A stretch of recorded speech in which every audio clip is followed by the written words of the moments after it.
I, Paul Hughes, I am the Lord of Leisure, and welcome to a rather odd mix of the gaming car crash and not my oh, excuse me, not my front room, where basically for once I'm actually at a gaming event. As you can see, this is basically the first. I appreciate the fact that it is a very noisy place, but this is the first day of EGX, and I just thought that for a change, I'll actually show you some of the shop floor, because that's what it is a shop floor, and we'll start with, if you want to buy weapons, apparently you can, because they got a shit ton of kitchen knives on the wall there, and actually it's one of those things that in some regards you don't really appreciate until you wander around these things, because right there, right now, it's basically an Overwatch sort of competition thing. They've got all sorts of things on at EGX this year, but basically this is probably, before Christmas, one of the main things that you get to see, effectively what's coming in the next 6 to 12 months, some of which obviously games have been pushed back. Obviously right behind me is Mafia 3. All that it was is just some gameplay footage and the trailer, but nevertheless looks very good. That's obviously out in a couple of weeks, and actually what you do get for sitting in and watching the video is a little thing of popcorn. So that's alright then.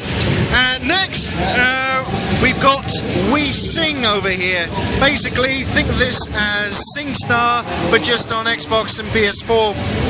Basically, 30 songs. They're doing stuff like, in essence, buying time when DLC comes out later on in the year. It's basically for when you're drunk and wanting to vomit on people just after singing. So that's one thing, and we're just going to make our way over. Now we're going to do a little bit of a wander around type thing, because once I finish wandering, then I will in fact go on about some other games as well. So hang on.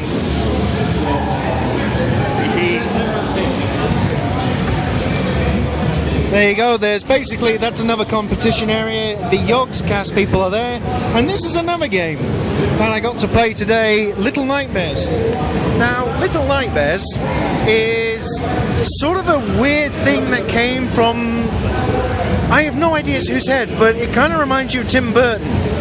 Because if you just have a look, in essence, you're running around a kind of warped house, as it were, as a little child in a yellow coat, and you're trying to escape the chefs, because it's the stuff of nightmares. Basically, in a strange sort of way, it's kind of cute, yet scary, because there's various things that, in essence, the sound and all the aesthetic design and everything else, it's actually been pretty good. And I just love how they've done the stand as well. I mean, I got a few pictures earlier.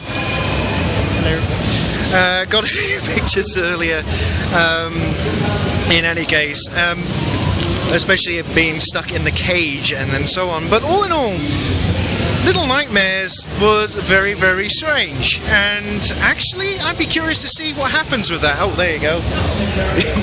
This is, in case you're wondering, those are the chefs that you're running away from in Little Nightmares. It is absolutely they really went overboard on this. Then here we go, there's some other stuff just all around, some things, and Overwatch. So anyway, while I'm wandering through the crowd, what else have I seen here today? Well, first of all, we'll start off with Sniper Elite 4. Now, Sniper Elite 4 is being developed by the same rascals. I think is it Rebellion? I forget who it is now. It's been a long day. I'm tired. But nevertheless, Sniper Elite 4 is set in Italy this time, and in essence, it's the time during the war where the Allies haven't in fact gone into Europe yet. So in essence, it's kind of, you are laying the foundations for an Allied invasion. And what the level was that you were basically on a bridge, and in essence you had to plan out various different tactics and targets. In fact, the level was just absolutely huge, and it looked stunningly colourful and incredibly detailed. Now, it was running on PlayStation 4, which an awful lot of the games here are just running on. And I've got to be honest, despite not having too much fun with the controls, it was absolutely fantastic. So that's coming out next year, and I will be very much looking forward to that. So Sniper Elite 4 did play very, very well, and despite, like I said, the controls, I actually had a fair bit of fun. So next on the agenda, actually, believe it or not, was Yooka-Laylee.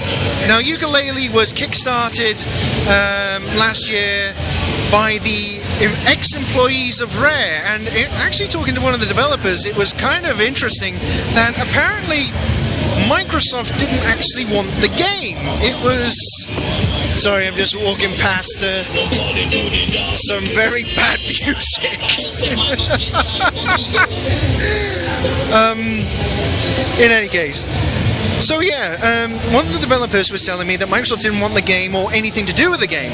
So in essence, that's why they went to Kickstarter, and then, in essence, Microsoft's loss seems to be our gain in terms of the fact that it's coming out on a myriad of platforms, and the demo that they had today was effectively some of the gameplay that various magazines and so on have actually been able to show off.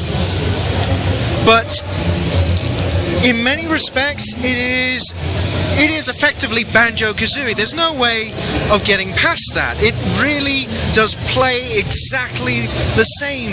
And you know what? In a strange sort of way, I'm not actually that upset about that, because 3D platforming, it hasn't really been served well over the past few years. I mean, the one outstanding one I can think of was Ratchet & Clank on the PS4, which was released earlier this year, and I pretty much enjoyed. Fantastic, you know, it was fantastic as far as I was concerned.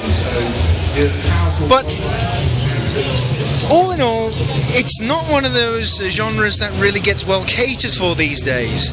Now, recently there was another game, Unboxed, that covered at Res earlier this year that has been released, and now, you know, I'll talk about that at a later time. But with Yooka-Laylee, it was wonderfully colourful, the characters, oh, the puns with the names was just ridiculous. Trouser Snake, yes, they were telling me as well, the developers, they had to scale some of the jokes back simply because some of it was too risque. It was actually very, very silly. But it was wonderfully colourful. There were various challenges, all sorts of things to collect. You collect feathers, you find pages of a map and things like that. In essence, they basically take the form of the jiggies from Banjo-Kazooie. So all in all, it was incredibly, incredibly good. And even the demo apparently was a 2-month-old build. It was incredibly detailed. Absolutely. So, all in all, I was astonished, you know, how good it is. That is obviously still on course for Q1 next year, and I am very much looking forward to that. Another game I actually managed to play was Lego Dimensions. Now, I know that's been out for quite some time, but I've never actually played the bloody thing. I know it's been on sale for how long, and it's been in game stores and all the rest of that, you know, where they basically take it up all the shelves and stuff. But nevertheless, I decided to take a little look at it, and to be perfectly honest, it might have been overcomplicated for an idiot like me, simply because I didn't get on too well. In fact, I'm actually close to the Lego Dimensions thing. We'll just take a slight detour from the footage being shown.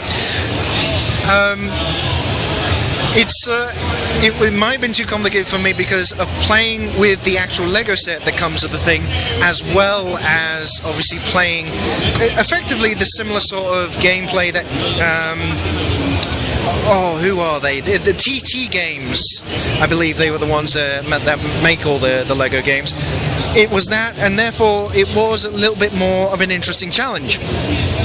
So I must admit, though, at the price of what it was to start with. I had a look online, and it's still about 70 quid now, even just for the base set, and then there's all sorts of add-ons. Bloody hell, I genuinely can't see anyone doing that on the cheap. Oh, what else? Yes, got to see a little bit of South Park The Fractured But Whole by Ubisoft, which has, of course, got delayed till next year. They had a very interesting setup in terms of the Nosulus. Yeah, the Nosulus Rift.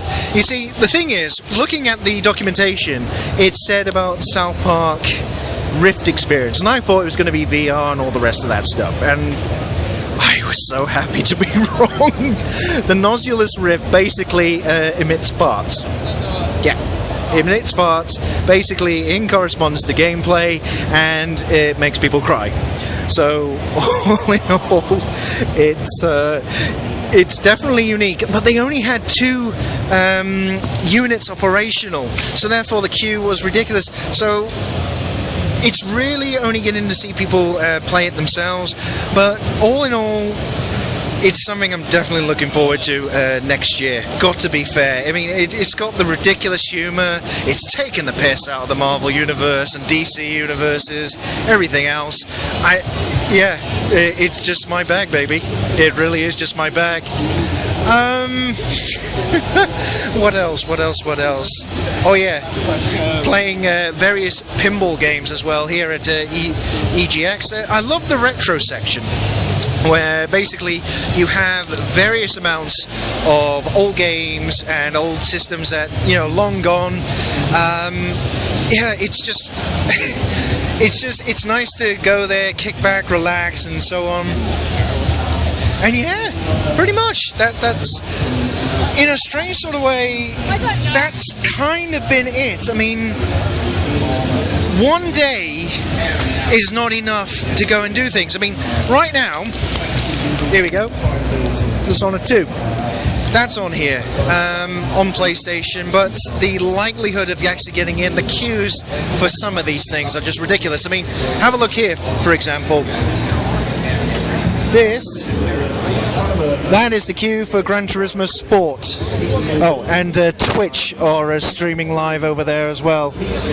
But yeah, it's been a lot of these things, you just have to be willing to queue for ages, and I'm not. So even, there you go, Call of Duty, Infinite Warfare, then later shooty bang bang thing, that's basically the same thing. That's the problem, unfortunately, with a thing like this. And because I'm only here the one day, time was limited, so I haven't been able to look at as many things as I wanted to. Actually, tell you what, one thing, while I'm here, I'm going to go walking, storming ahead. Yes. Just while Bethesda's got their stuff on over there, and Twitch is still streaming over there. See? The way gate crashing other people's broadcasts. No, what it is that they actually have in a display case the PlayStation Pro. And in essence, that's the thing that obviously they gave information about the other day in New York, actually earlier in September. Here it is. Right. And there it is, the puppy itself. It looks like a black sandwich. That's basically it. And one other thing that they're doing here as well is obviously showing off how good the PlayStation Pro is on a giant telly. Because everyone's going to have that in their front room, of course. I know, I've got 2. Yeah. Oh dear. And one thing to also remark on, just as wandering around the PlayStation bit, Microsoft have not really done a huge amount this year here. Everything's been dominated by Sony, but one thing that they definitely have done, and believe it or not, I'm very happy at this, it was the last game I played of the day, is Gears of War 4. And I'm kind of surprised at this because, again, you know, like Quantum Break, earlier in the year that I was talking about when it was at EGX Rest in East London, and they had both Xbox and Windows 10 PCs. Well, this time they actually had the same thing and even more Windows PCs than before. It was basically 50-50. And you could play with mouse and keyboard or otherwise, but even better, it was playing on 4K Samsung televisions and GeForce 1080s. Now bear in mind, this is still running on the UWP stuff that Microsoft have been pushing through for a development platform, one of which that it's still not as performant as, well, sorry, just going past various music, it's not as performant as just standard Win32 applications. I mean, a lot of that technical bollocks people shouldn't have to care about, but it seems to matter. But nevertheless, playing Gears of War 4, it was a hell of a lot better than the Gears of War Ultimate Edition released earlier in the year, where effectively it was, I suppose it was the first mainstream attempt at releasing a new game via the Windows Store on Windows PC. And I tell you what, yeah, they seem to have come a hell of a long way with the project, because it played beautifully. I have to be, well, you would hope so, especially on GeForce 1080s and so on. But nevertheless, it was fast, fluid. It was actually enjoyable. It was what I was kind of hoping Gears of War Ultimate Edition on PC was going to be, but that's not what happened. And in essence, that's why I got the refund. And of course, as you may have all seen, that's when I did a little song about the Windows Store and possibly making your ears bleed about Wonderwall. But in any case, the keyboard controls, mouse and keyboard, it was solid. It actually just worked. Mouse acceleration wasn't too shabby. And yeah, it looked really good, played really well. I died a shit load of times, and incredibly, I'm now curious as to how lost people are going to be with the story, because especially if they just kept to Windows PCs, they only got Gears of War 1 previously. Obviously, either as games for Windows Live, that abomination it was coupled with, running on the Unreal Engine. But then, of course, Gears of Wars 2 and 3 never came out. And then we had Gears of War Ultimate Edition released on Windows 10 this year. I am just kind of curious as to how much of the backstory we're not going to have, or whether or not there's going to be a recap or anything like that. I mean, in a strange sort of way, it would be better if Microsoft actually released Gears of War 2 and 3 to complete the whole thing, but whether or not they do with remastered things or Ultimate Editions or otherwise, I don't know. I genuinely don't know. But all in all, for the first time, I'm actually convinced that they're trying seriously to improve stuff on the PC in terms of Gears of War. So I'm cautiously optimistic about that title, I really am. And that's about it from EGX, just with this little video and various other things. I've just come into the retro area. So you can see there all pinball tables and all the lovely stuff from years gone past. And yeah, there you go, Atari Jaguar, Neo Geo, beige box, fuck knows what that is. And it's just, basically, if you want to indulge in nostalgia, this is the part of the show that you come to.